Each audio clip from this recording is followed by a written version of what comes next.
As archaeologists pored over ancient tombs in Turfan, in western China, they discovered some surprisingly well-preserved and familiar relics. Though hardened from over 1,000 years, there sat little crescent-shaped dumplings. Exactly who invented dumplings remains a mystery, but some scholars suspect they were first spread around parts of the ancient world by nomadic Turkic peoples living in western China and Central Asia. This is thought to be the case because manti, meaning dumpling or steamed bun, in many Turkic languages, appears to be the root word for dumpling in several other languages. Ancient Turkic people probably stuffed their dumplings with meat, but it's unclear when this practice began, or whether they learned the art of dumpling making from others.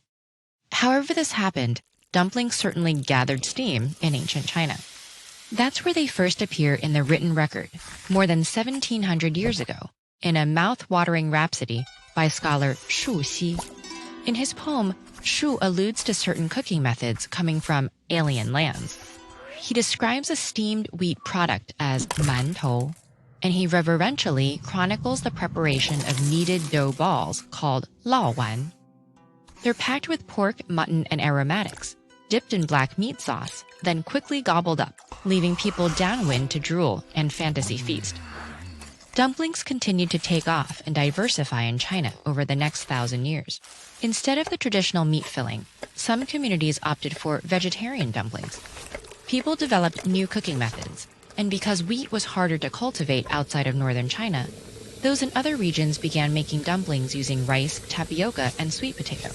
The relationship between Chinese dumplings and those in other areas is tricky to trace, but food historians have made their best guesses based on available clues.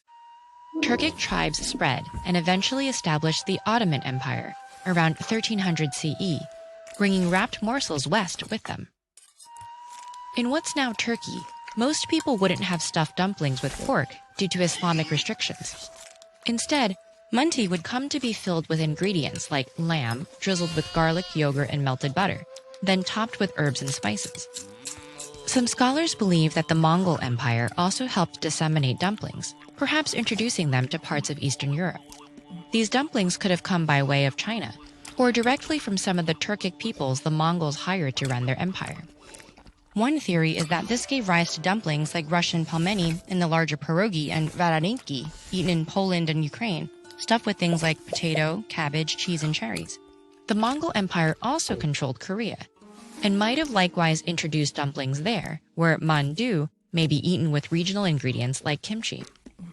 Later, after Chinese dumpling varieties were introduced to more countries, English speakers began calling them dumplings.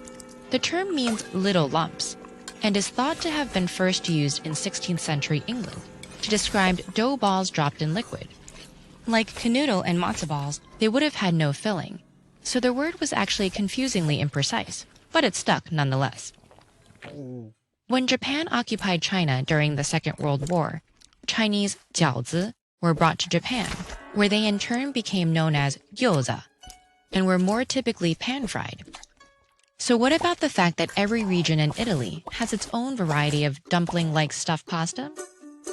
Some historians think that Arab conquerors brought dumplings when they reigned over Sicily between the 9th and 11th centuries, but the jury's still out. It's unlikely that all dumpling-esque dishes came from the same root tradition. In many cases, it may simply be that culinary visionaries from different cultures shared a similar revelation, that cooking fillings encased in dough would be delightful.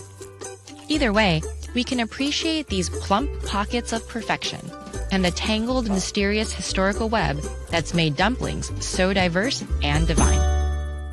This video was made possible with support from Marriott Hotels. With over 590 hotels and resorts across the globe, Marriott Hotels celebrates the curiosity that propels us to travel. Check out some of the exciting ways TED Ed and Marriott are working together and book your next journey at Marriott Hotels.